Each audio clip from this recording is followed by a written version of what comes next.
Black woman rescues billionaire's daughter from kidnappers. Her past left everyone speechless.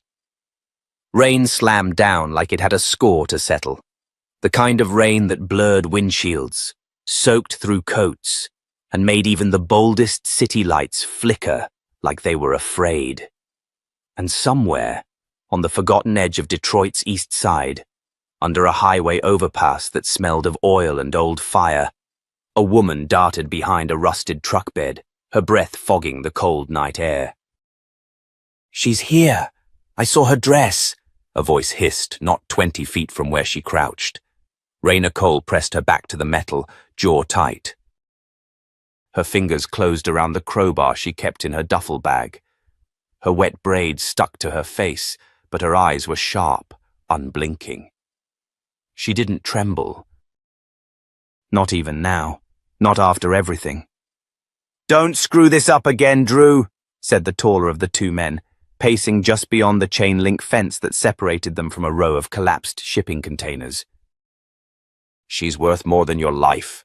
Bell made that real clear." Raina's stomach turned. She'd heard enough.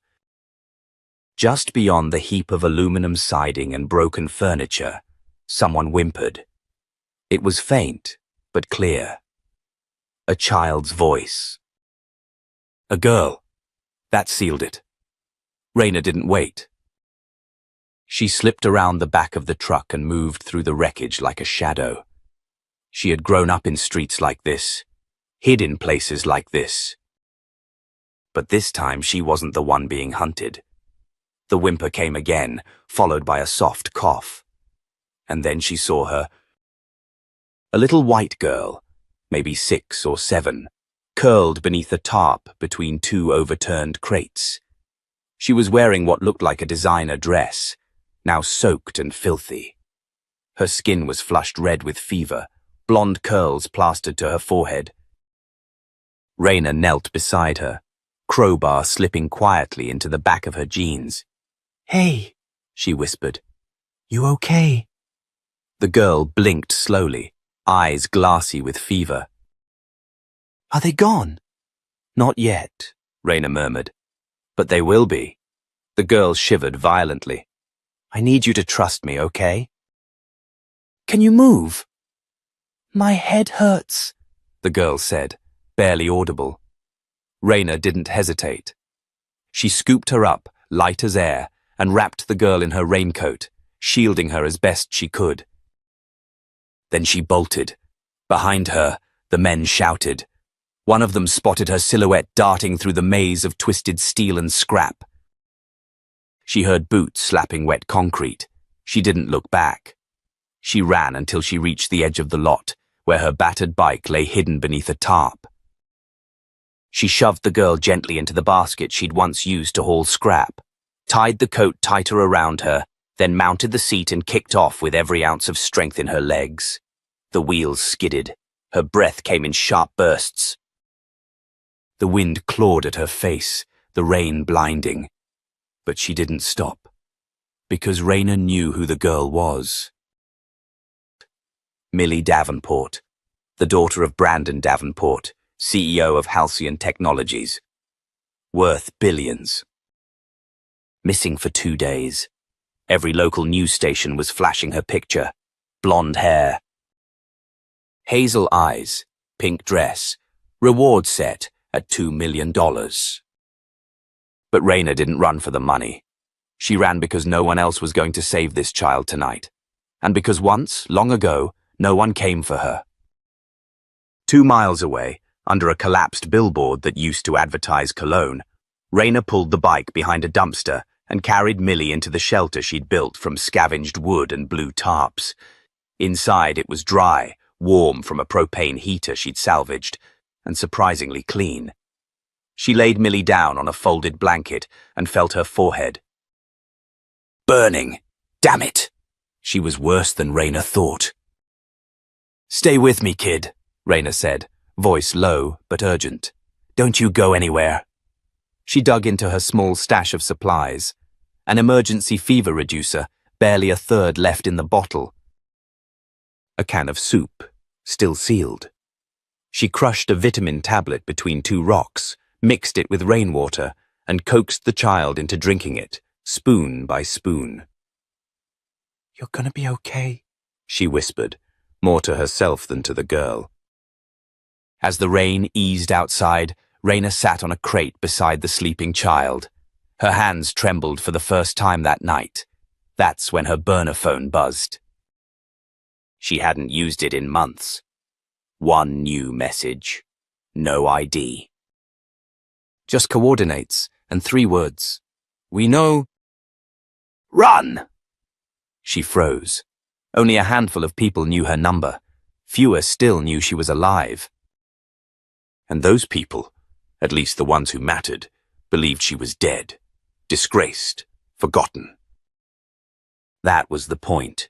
Raina Cole had once been one of the brightest agents at the Department of Justice, a prodigy. A threat, until she uncovered the wrong secrets and nearly got herself killed for it. She disappeared after that. Burned every record, changed cities, lived quiet. But now someone was pulling her back into the fire. She turned toward Millie. The girl stirred, mumbling something in her sleep. Raina watched her closely, thinking. This wasn't just a kidnapping. It was something bigger. And if they were sending messages again, it meant they didn't want Millie back. They wanted her dead. To send a message. Raina stood slowly, heart pounding. She had 2 choices. Walk away. Or go all the way in. She looked at the coat still wrapped around Millie's shoulders. The girl's hand clutched the edge like a lifeline. Raina sighed. "Yeah," she muttered to herself. "Thought so." She opened a metal box beneath the crate.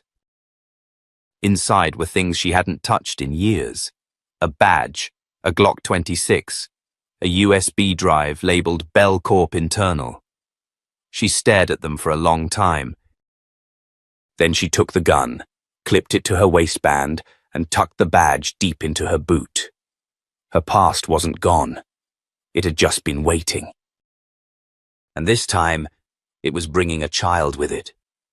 She moved quickly, checking the tarp's seams, securing the door from the inside. She didn't know if they'd come tonight. But they would come. And when they did, they wouldn't find a scared woman hiding in the dark. They'd find Raina Cole. And she'd be ready. The wind outside howled like a warning, rattling the plastic sheeting that made up the walls of Raina's makeshift shelter. Inside, the flickering orange glow of the propane heater danced across the girl's pale, sweat-soaked face. Raina sat beside her, arms crossed, eyes locked on the shadows stretching just beyond the tarp. Millie whimpered in her sleep, twisting under the old army blanket. Raina leaned closer and gently brushed the matted curls from her forehead. The heat radiating off the girl's skin was worse than before. Her fever was climbing. Raina whispered, more to herself than the girl. "You're burning up, baby. We're not going to make it through the night like this." She glanced over at her storage crate. 2 bottles of water, half a can of soup, and no more fever reducer. Her mind kicked into gear, fast and sharp, like it always had under pressure. She needed medicine, real medicine. But leaving Millie here alone, not an option. Her hand hesitated over her duffel, then closed around the pistol inside. She checked the clip, loaded. She never carried it for show, but tonight wasn't about appearance. It was about survival. She zipped up her coat, pulled her hood low, and whispered to the unconscious girl, "I'll be back before the next dream ends. You just hang on." Then she vanished into the night. The streets were slick with rain. Potholes filled like lakes, and streetlights blinked weakly through the fog.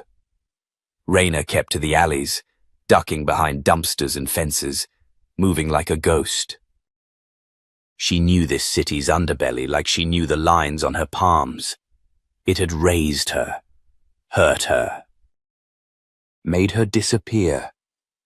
6 blocks down, on the corner of a half-boarded strip mall, a 24-hour drugstore buzzed under a flickering neon sign. Raina scanned the parking lot, then moved across it fast, slipping through the automatic doors. Inside, the hum of fluorescent lights and the scent of antiseptic hit her hard. She kept her head down, moving through the aisles like she belonged there, like she hadn't just come from a tarp in a junkyard with a gun in her waistband. She found the children's medicine, grabbed 2 fever reducers and a bottle of electrolyte water. As she approached the counter, her stomach clenched. The clerk was watching her. Young, probably in college. His eyes flicked to her mud-streaked boots, the damp hood still dripping rainwater, the bulge under her coat. She placed the items on the counter and pulled out the crumpled bills she'd saved. It wasn't enough. "You're short," the clerk said flatly. Raina's hand moved instinctively to her boot, where the badge was hidden. She almost flashed it out of habit. But no, that life was behind her. Showing it now would only complicate things. Besides, she didn't have time for questions. She reached into her coat and pulled out a thin silver chain with a small charm on the end. A gift from her mother. The last thing she owned that still smelled like home. Her voice was calm. "Pawn it." "Keep it. I need the meds." The clerk stared at the necklace, then at her. His jaw tightened. For a second, she thought he might call security, but instead, he slid the items across the counter and whispered, "Go." Raina grabbed the bag and bolted before anyone could change their mind. Back at the shelter, Millie was shaking uncontrollably. Her cheeks flushed, her lips dry and cracked. Raina dropped to her knees beside her, tore open the bottle, and coaxed her upright. Millie groaned softly but drank. Then another sip, then water. "You're okay," Raina said, over and over, like a prayer she hadn't said in years. Millie's eyes fluttered. She blinked up at her and whispered, Are you an angel?" Raina gave a short breath of laughter. "Not even close." "Angels don't cuss and carry heat." Millie smiled faintly before closing her eyes again. Raina stayed by her side all night, listening to every breath, every cough. Once she heard a car slow outside. Headlights cut across the top wall. She held her breath, gun ready, but the car moved on. At dawn, light filtered through the seams in the tarp, casting long slashes of grey over the floor. Millie stirred again, this time with more strength. Her fever had dropped. Her lips weren't as pale. She looked around groggily, then locked eyes with Raina. "I dreamed you were flying," Millie said, voice raspy. "But we didn't have wings." Raina leaned back on her heels. "That must have been one hell of a dream." "No," Millie said quietly. "It felt real." They sat in silence for a while. The city outside was starting to come to life. Garbage trucks rumbled, sirens in the distance. A dog barking somewhere under the overpass. Then Millie spoke again. "My name is Millie Davenport." Raina nodded. "I know. I have to go home." Raina's chest tightened. She looked at the girl. Clean lines. Polished speech. Even with the fever, Millie didn't belong in a place like this. "Where's home?" Raina asked. "I don't know the streets, but I remember the numbers. 2117 Shoreline View." Raina paused. That address. It wasn't just any house. It was one of the high-profile estates outside the city. Fenced. Gated, guarded. "Your parents must be worried sick," Raina said carefully. Millie nodded. "My daddy's Brandon Davenport. He runs everything." Raina exhaled sharply and stood. Her brain was already moving. That name wasn't just power, it was danger. Because Raina knew that name too well. 10 years ago, she'd led an internal investigation into a money laundering scheme tied to Halcyon Technologies. The trail had gone cold. Disappeared. Buried. But one name had always hovered just out of reach in her files. Brandon Davenport. And now his daughter was here, in her arms. This wasn't random. This was something else. Something calculated. Millie watched her with those sharp little eyes. "You believe me?" Raina crouched again, met her gaze. "Yeah, I do." "Will you take me home?" Raina didn't answer right away. Then she nodded. "I will, but we have to be smart." She glanced toward the folded map pinned to the inside of the tarp wall. The city was big, but not big enough to hide forever. She could already feel the heat rising. Her burner phone buzzed again, and she ignored it. If they were tracking her, she had one advantage. They thought she was alone, but now... She had a reason to fight again. Raina looked back at Millie, who had closed her eyes once more, this time in peace. She moved to the other side of the shelter and opened her duffel. It was time to move. Because bringing Millie back wasn't just about getting a child home. It was about confronting a past that never really let her go. The sky was still a muddy blue when Millie stirred again. She sat up slower this time, her cheeks less flushed, her breathing more even. Raina handed her a bottle of water and a granola bar and watched the girl devour both like she hadn't eaten in days. "You sure you're okay?" Raina asked, crouched across from her, tying the laces on her worn-out boots. Millie nodded between bites. "Better than yesterday." "Good," Raina said, standing. "Because today we move." Millie blinked. "To where?" "Home. Yours." The girl's eyes lit up, then dimmed just as fast. "But the men. They said if I ran, they'd hurt my daddy." Raina's jaw clenched. She crossed the tarp to double-check the seams, her mind racing. "Then we don't go loud," she said. "We go smart." Millie watched her from under the blanket. "You're like a spy or something." Raina gave a half smile. "Used to be. Now I'm just a woman with good instincts and a half-broken bike." She opened a storage crate near the back of the shelter and pulled out a small mirror, a knit beanie, and a pair of scissors. Then she motioned for Millie to come closer. "Time for a little makeover." Millie hesitated. "I like my hair." "We're not cutting it, just hiding it."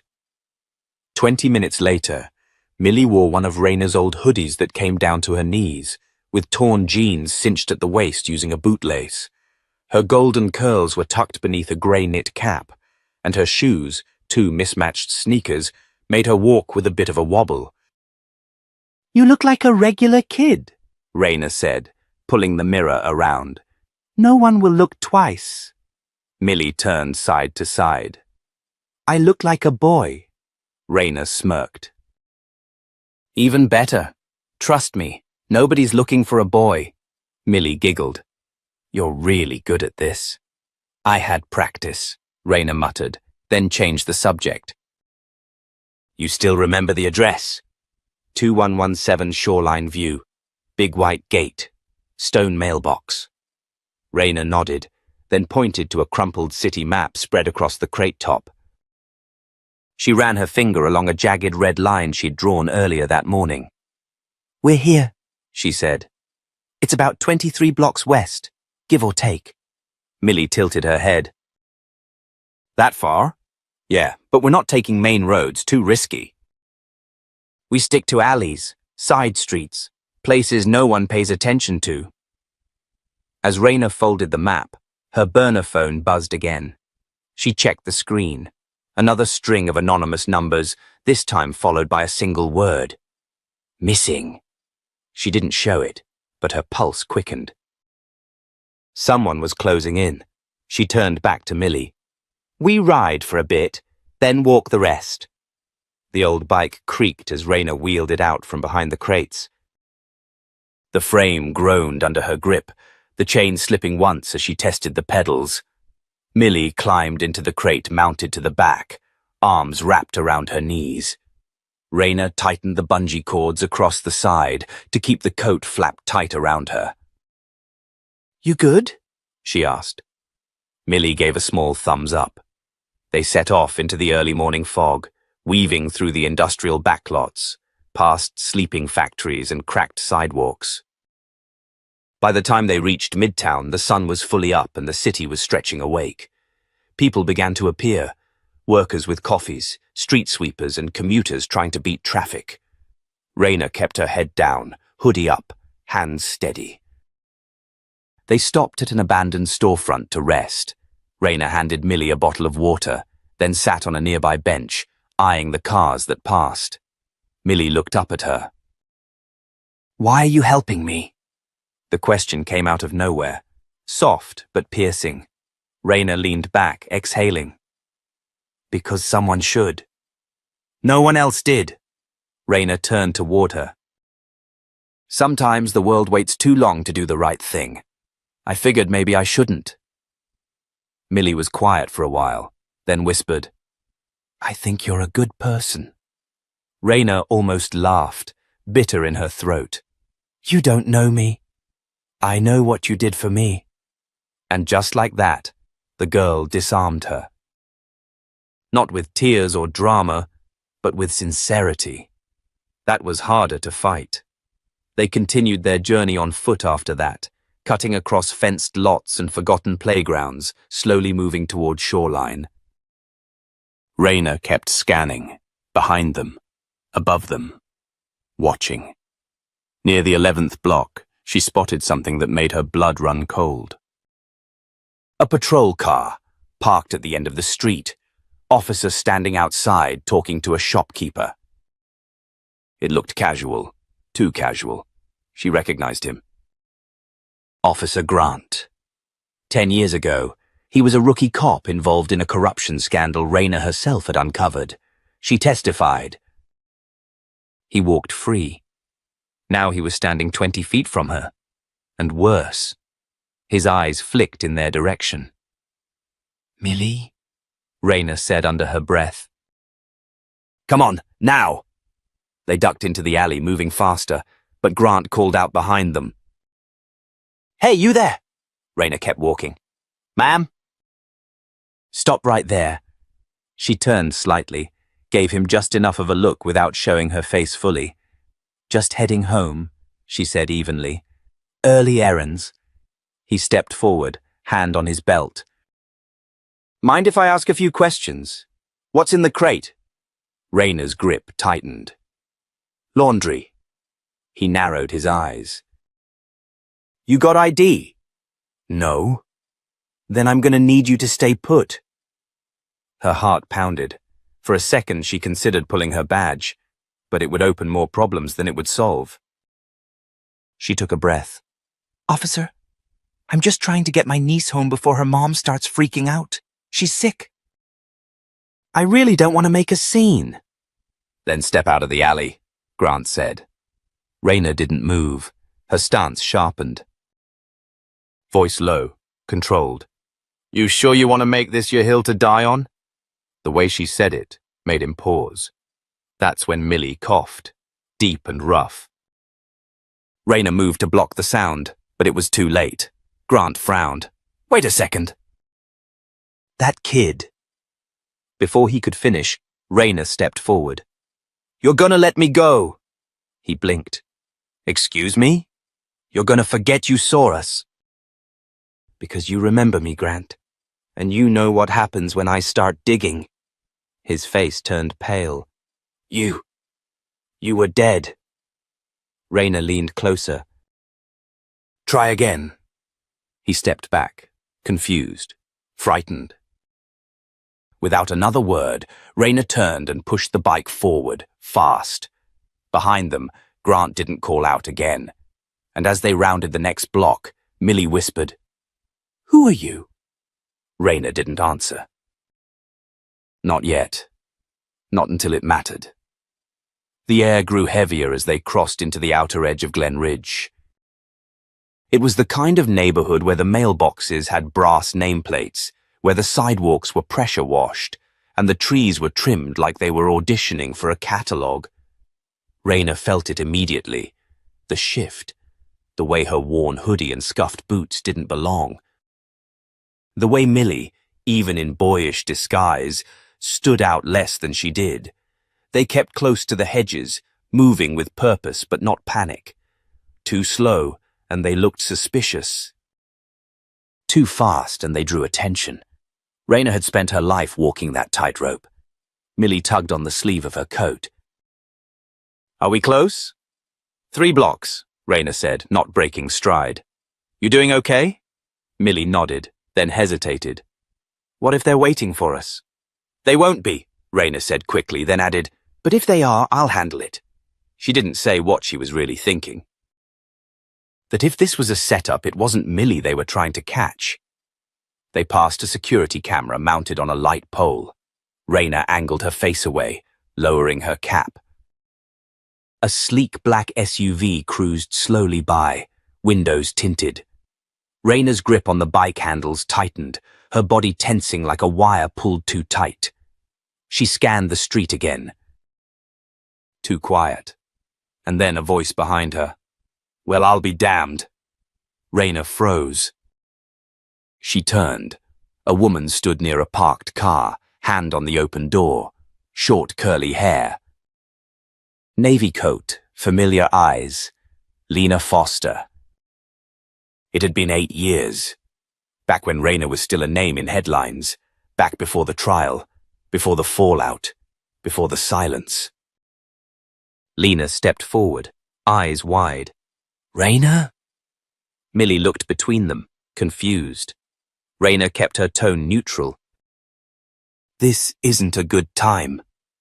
Lena blinked. "They said you were gone." "I was. And now you're here, with a child." Millie shrank back a little. "She's sick," Raina said, "and she needs to get home. I don't have time to—" Lena cut her off. "You know there's a bulletin out, right?" "Silver alert. Kidnapping. The whole city's looking for her." "She wasn't kidnapped," Raina snapped. "She escaped." Lena stared at her, then looked down at Millie. "Is that true?" Millie nodded. "She saved me." Raina stepped in front again. "Lena, I need you to forget you saw us." Lena hesitated. "You're asking me to ignore a missing child case, bypass every law I swore to protect, and trust a woman who vanished off the face of the earth." "Yes." There was a pause, long enough for tension to knot itself into something unbearable. Then Lena stepped back. "Keep going," she said quietly. Raina blinked. "You're not going to stop me?" Lena's eyes softened. "I remember who you were, Raina. And if this girl is with you, then I believe she's safer than anywhere else right now. But if you need help, you call me. Don't disappear again." Raina gave her a look that was almost gratitude. "I won't." They moved fast after that, weaving through the last 2 blocks until the road began to incline. Raina slowed the bike, motioning for Millie to walk beside her. "You sure this is it?" she asked. Millie pointed ahead. "There, that gate, with the yellow ribbon." The estate loomed beyond the trees, a 3-story white brick mansion with tall windows and iron balconies. The front lawn rolled out like a velvet carpet, and at the top of the driveway stood a line of men in suits, speaking into earpieces, scanning the street. Raina stopped. This was it. But something felt wrong. She turned to Millie. "Stay behind me." "No matter what." Millie nodded. They approached slowly. Halfway up the driveway, one of the security men spotted them. He spoke into his mic, then stepped forward, hand out. "Hold up there, ma'am. This is private property." Raina kept her voice steady. "The girl is Millie Davenport. She's the daughter of Brandon Davenport. I brought her home." The guard's face shifted, but he didn't lower his hand. "We've had a lot of hoaxes," You have ID? No, Raina said, but she does. Millie stepped forward, lifting her cap just slightly. It's me! A voice shouted from the porch. Millie? A woman bolted forward, phone in one hand, heels clicking against the stone. Baby! Oh my God, baby! Millie ran, and the woman dropped to her knees, pulling her into a tight embrace, sobbing into her hair. Raina stepped back, watching from the middle of the driveway, unsure if she should stay. She started to turn. Then came the rumble. A black SUV pulled up behind her. Not the family's. The door opened and a man stepped out. Tall, bald. Too well dressed for security. Raina's heart dropped. Franklin Bell. She knew the face. Former military contractor turned private CEO. Ties to surveillance firms. Rumored blackmail specialist. And the man who'd had her discredited. He walked up casually, hands in his coat. Well, looks like the girl found her way home. Raina didn't move. You must be the Good Samaritan, Bell added. Or should I say, Agent Cole. Raina kept her eyes locked on him. What are you doing here? I could ask you the same, he said, circling slightly. See? I had a feeling this was your work. The trail was too clean, the kid too well hidden. Only someone like you could pull that off. You had her taken. Bell smiled. Let's not get lost in the details. One of the guards had stepped between them now, but Bell waved him off. You're not going to get away with this, Raina said. Oh, but I already have, he said, voice dropping. Unless you plan to make this messy, which you won't, because you care about that girl. And if you fight me now, I'll make sure she disappears again. Forever. Millie's mother, still holding her daughter, looked over and shouted, Who is that man? What's going on? Bell smiled wider, raised his hands like he was calming a crowd. Raina moved fast. One step forward, pulled the badge from her boot. Tossed it across the lawn. It landed near one of the guards, who bent, picked it up, then froze. Justice Department, he muttered. The second guard heard it, then a third. In seconds, earpieces lit up. Calls were made. Bell's smile faltered. Raina stepped closer. Check the badge, and run the name Franklin Bell through Interpol. I'll wait. The suits hesitated. Then moved, and just like that, Bell's power began to crack. Millie's father appeared at the door. Eyes red, voice hoarse. Who is she? He asked. Raina looked straight at him. The woman who saved your daughter, she said, and the one who's about to destroy the man who tried to take her. Bell tried to move. But 3 guards blocked his path. The porch erupted in motion. Millie looked back, wide-eyed. And Raina finally let herself breathe. The porch lights snapped on like floodlights, casting a golden hue over the mansion's pristine front yard. For a moment, everything froze. Franklin Bell stood stiff, his eyes narrowing, calculating. Behind him, the guards whispered urgently into their radios. Millie clung to her mother, who kept asking over and over what was happening, her voice cracking with confusion and fear. Brandon Davenport, the father, descended the stone steps slowly, hands trembling at his sides. His presence carried weight. Raina had studied him before, back when she worked cases that cut too close to powerful names. Now he looked smaller than the legend, human in his helplessness.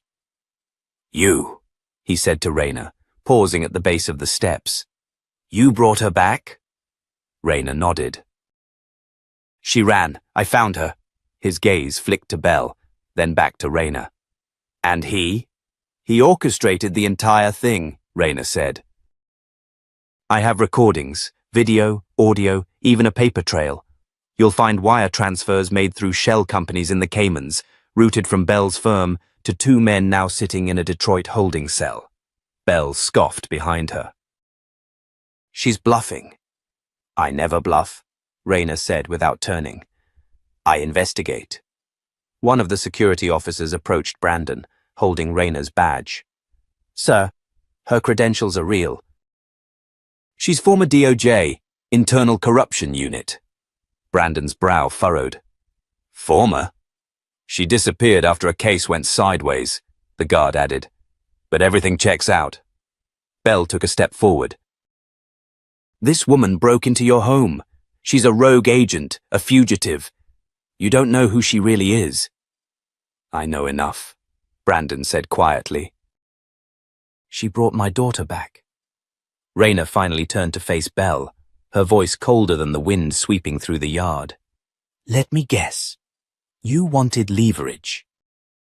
Something to make Davenport fold on the merger. You thought a kidnapping would shake him. But when she got away, you panicked. Bell sneered. You think I'd risk everything on a child? You already did, Rayner replied. And now you're losing. The front door opened again, and more agents poured out. Not security, but federal marshals in plain clothes. One of them, a black woman in a grey suit, approached Rayner directly. Agent Cole, glad you decided to check in. Rayner raised an eyebrow. You were tracking my burner. The woman smirked. Took us long enough. Bell's face fell as two marshals flanked him. You have no proof, he barked. You're just taking her word? We have more than her word, the agent said. We have the girl, we have surveillance, and we have a warrant to search your offices. You don't know who you're messing with, Bell snapped. Rayner stepped in close, her voice a low surgical cut. No, you didn't know who you were messing with. I stopped playing by your rules a long time ago. Bell lunged, just enough to try intimidation, but a marshal grabbed him by the arm, yanking him back and locking cuffs around his wrists. His voice cracked now, no longer in control. This isn't over. For you it is, Rayner muttered. As they hauled him toward the SUV, Millie broke away from her mother and ran to Rayner, wrapping her arms around her waist. Rayner hesitated, then crouched and held her tight. You're safe now, little one, she said softly. Millie whispered. Are you leaving? I don't know, Rayner replied honestly. I wasn't supposed to stay this long. Brandon approached, kneeling beside them. His voice was quieter now, stripped of his usual polish. I remember you, he said to Rayner. You were the one digging around 10 years ago. You tried to bring Halcyon to court. You buried it, she said flatly. I was wrong to do that. Too late for sorry, she said. He nodded slowly. Then let me try something better. He stood and looked at his wife. She nodded, eyes filled with tears. We want you to stay, Brandon said. Not as an agent. Not even as a savior. Just as family. Rayner's breath caught. That's not who I am. You're whoever you choose to be, he said. You saved our daughter. You risked your life. You don't owe us anything, but if you ever want something more than running and hiding, we'll be here. It was the kind of offer she'd never been given. Not after the trial, not after the press, not after the system turned its back. She looked at Millie, who hadn't let go of her hand. Then she looked at the house, warm lights glowing behind glass windows, laughter starting to bubble inside. She looked back at the street, grey, cold, familiar. I need time, she said. Brandon nodded. Time's something we have. As she turned to leave, Lena appeared at the edge of the lawn, her coat pulled tight. She gave Rayner a slow nod of respect. Rayner paused. She still had things to face, truths to uncover, people who owed answers. But for tonight, she had done something right. Something undeniable. She had taken a child out of hell and brought her back home. And maybe, just maybe, she was finding her way too. The Davenport estate was quiet now, at least on the surface. Outside, the last patrol car had pulled away, and Franklin Bell was in federal custody. But inside, the air was thick with tension. The living room, grand and spotless, had become a temporary command center. Raina stood by the fireplace, arms crossed, watching the shadows of uniformed agents move across polished hardwood floors. Across from her, Brandon and his wife Allison sat close together on the edge of an oversized leather sofa. Their daughter, wrapped in a warm fleece blanket, was asleep in Allison's arms, her fingers curled around the woman's necklace like a lifeline. A federal agent in a dark suit approached Raina with a laptop in hand. "You were right," he said quietly. The file on this drive, Bell kept everything. Transaction records, communications with the kidnappers, even a partial confession audio. Looks like he was planning to leak scandalous data on Davenport's company, make it look like internal corruption. The girl was just a pressure point. Raina took a breath. He was never after ransom. He wanted control. The agent nodded. "Or revenge, and there's more. You might want to hear this." He clicked a few keys. The room fell into silence as the audio played. A voice, calm, clipped, familiar. "Once the girl's out of the way, we move on phase 2. The merger falls apart. Stocks drop. I'll acquire the tech rights at 1/10 of the value. Davenport will never know what hit him." Then the voice of one of the kidnappers, unsure. "And the woman? The one who found her?" A beat of silence. "She won't live long enough to matter." Raina felt the shift in the room. Brandon rose from the couch, fists clenched. They wanted to kill her. "My daughter. For what? Money?" "No," Raina said. "For power." His face twisted with something more than anger. Shame. "I helped build this system," he said bitterly. "I made people like Bell possible. I thought I could outmaneuver the corruption, but I didn't see how deep it ran." Raina's voice stayed steady. "That's the mistake a lot of good men make, thinking they can play a dirty game clean." He looked at her. Really looked. "You tried to warn me once, years ago. I had lawyers silence your report. I thought it was nothing. I told myself I was protecting my family." Raina gave a dry laugh. "Funny how that worked out." "I'm sorry," he said. "That makes 2 of us." In the silence that followed, Allison gently laid Millie down on the couch and stood. She walked over to Raina, eyes full. "You didn't have to do any of this," she said. "You could have walked away. Most people would have." "I almost did," Raina admitted. "But then I looked at her, and I saw someone who deserved more than a world that lets people like Bell win."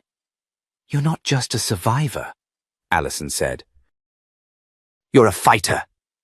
"Maybe," Raina said, "but fighting wears on you, and I'm tired." At that moment, a soft voice interrupted them. "Don't be tired." Millie had woken. Her small voice filled the room, delicate but unwavering. She sat up, blinking through sleep.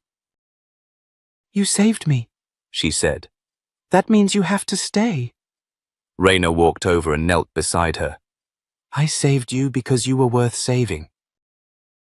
"But I can't stay forever," Millie frowned. "Why not?" Raina brushed a hand over the girl's curls. "Because there's still a lot out there that needs fixing. And I can't do that from a mansion." "But you don't have to do it alone," Millie said. It landed heavier than expected. Raina stood slowly. Brandon cleared his throat.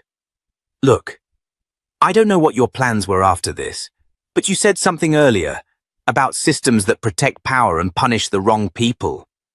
Raina nodded. Well, help me change that, he said, from the inside.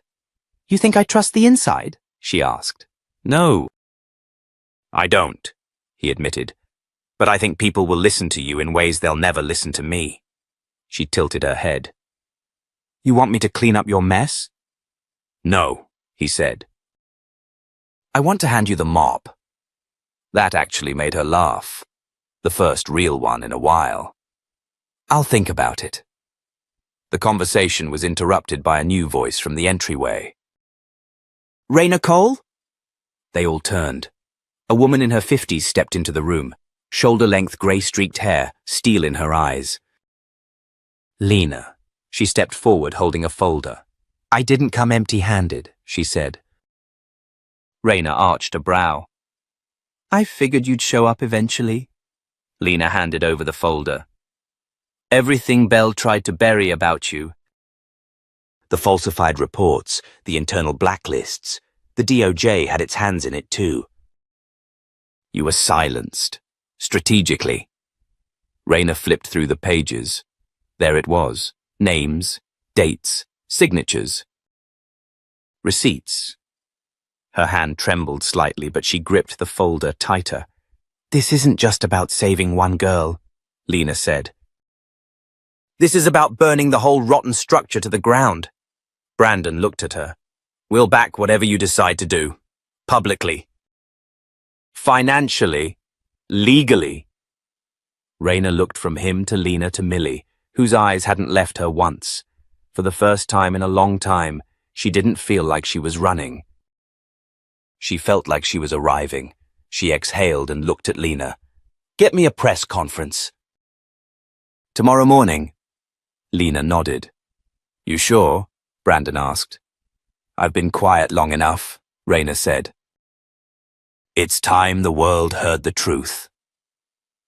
The press conference was held in the marble atrium of the Davenport Foundation headquarters, the same building where Raina once stood outside, years ago, as an outsider with a sealed report in her hands, and no one willing to listen.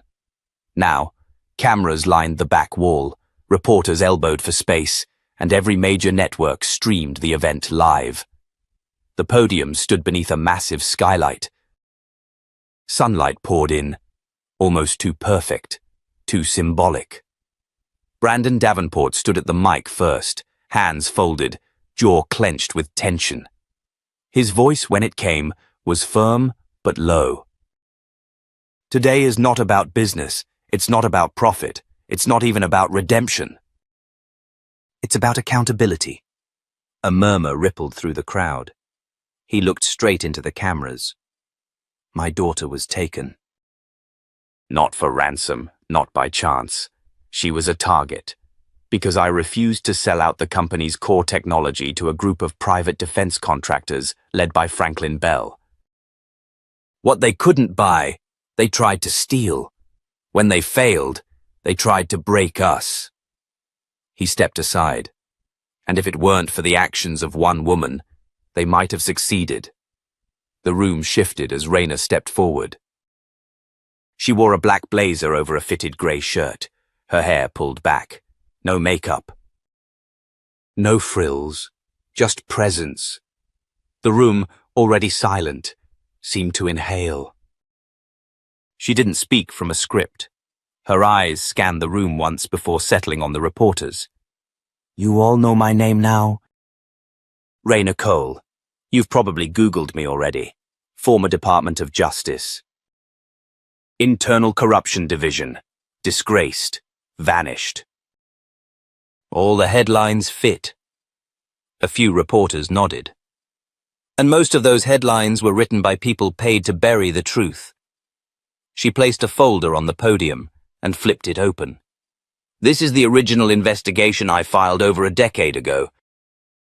It detailed financial manipulation, backdoor influence, and illegal surveillance conducted by Bell Corp in partnership with people embedded in federal agencies. She paused. I was ordered to stand down. I refused. Flashes lit the room. And for that I lost everything. My clearance, my career, my name, a beat. But I didn't lose my instinct, and I didn't lose my conscience. And when a little girl ended up in my path, scared, sick, and hunted, I didn't hesitate. Another pause. This one hung longer. They tried to make me invisible. But invisible people see everything. We hear the things you ignore, and when we speak, you'd better listen. Murmurs grew into soft applause. Not from the press, but from the staff watching from the second floor. A janitor, a receptionist. A few interns, all clapping. Not loud, not dramatic, but real. Raina nodded once. I'm not here for revenge. I'm here for reform. Starting today, every document, every name, every file related to this case will be made public, including my own, including the agents who helped bury it. Reporters nearly leapt from their chairs with follow-up questions. She raised a hand. And before you ask, no, I don't want a job. I don't want a TV deal. I don't want a biography. I want systems fixed. I want protections for whistleblowers. I want oversight where there's been darkness. And I want no more missing girls, rich or poor. That silenced them. Behind the crowd, Lena stood by the exit, arms crossed, eyes shining with a mix of pride and disbelief.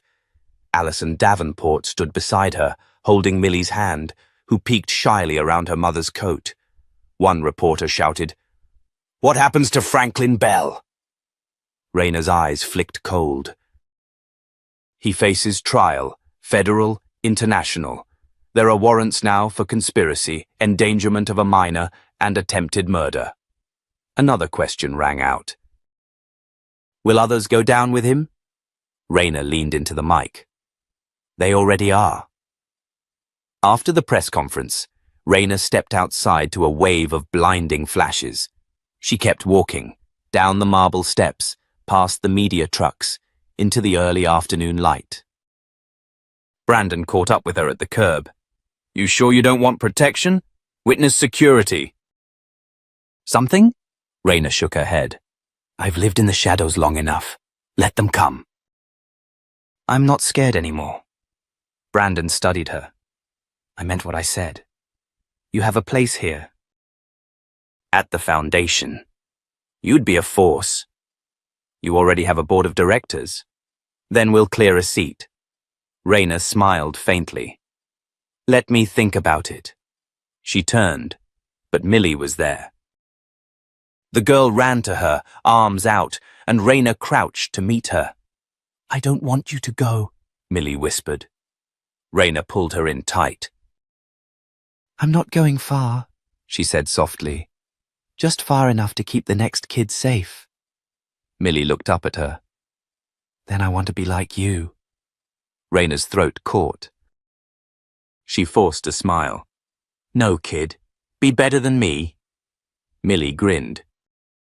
From across the street, a black sedan watched. Tinted windows, engine idling. Lena walked up beside Raina.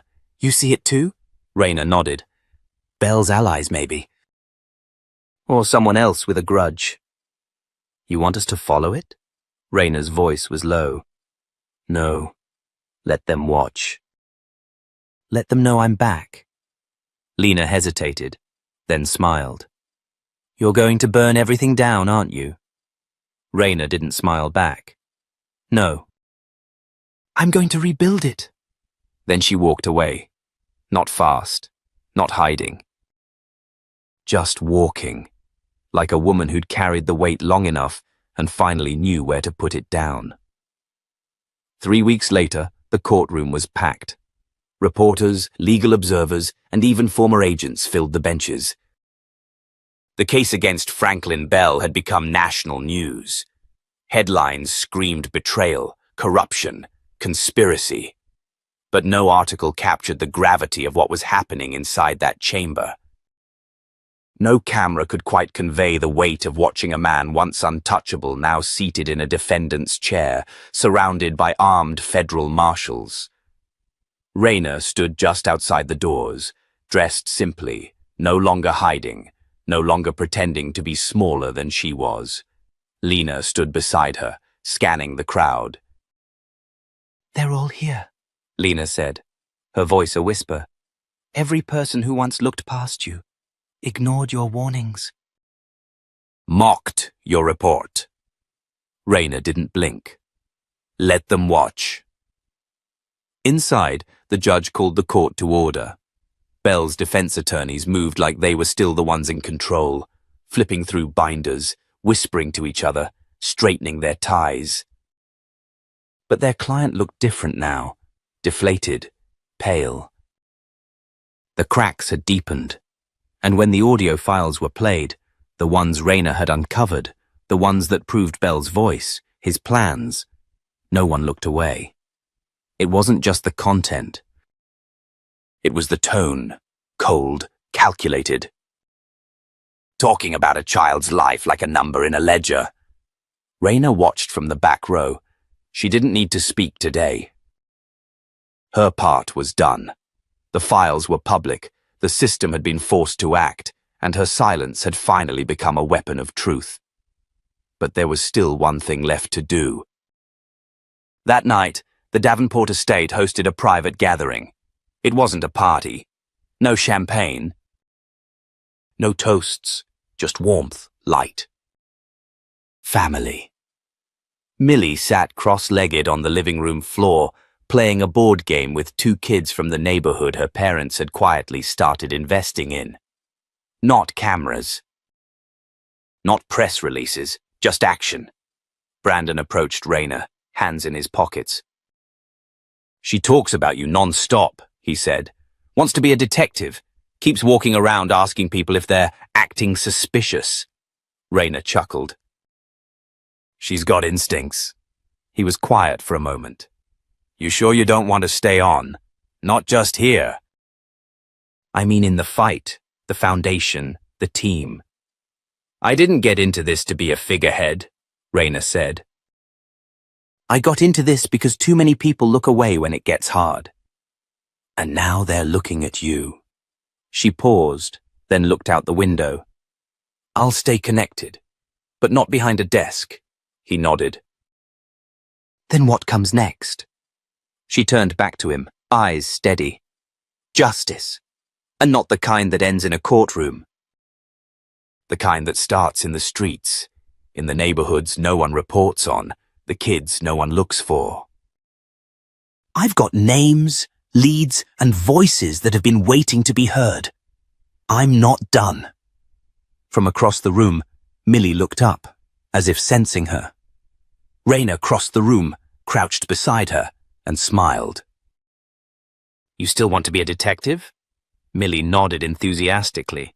Then promise me one thing. Anything. When the time comes, you fight smart. You listen more than you speak. And you never let power scare you quiet. Millie nodded again. I promise. As Raina rose to leave, Allison intercepted her at the door. You gave us back more than our daughter, she said.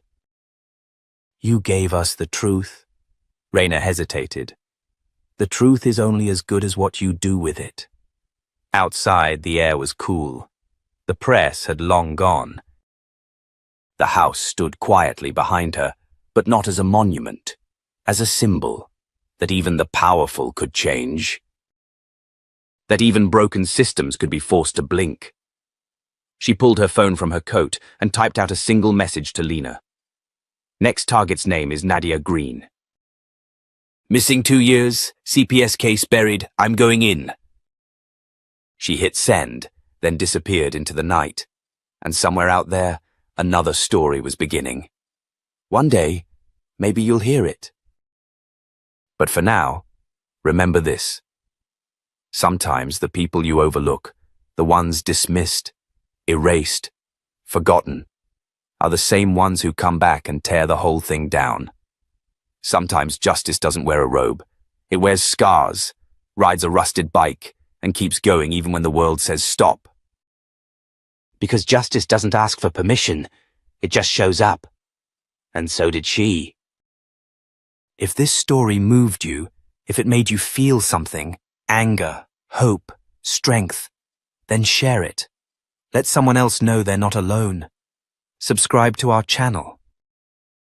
Turn on the notifications, because more stories like this are waiting to be told, and you deserve to hear them.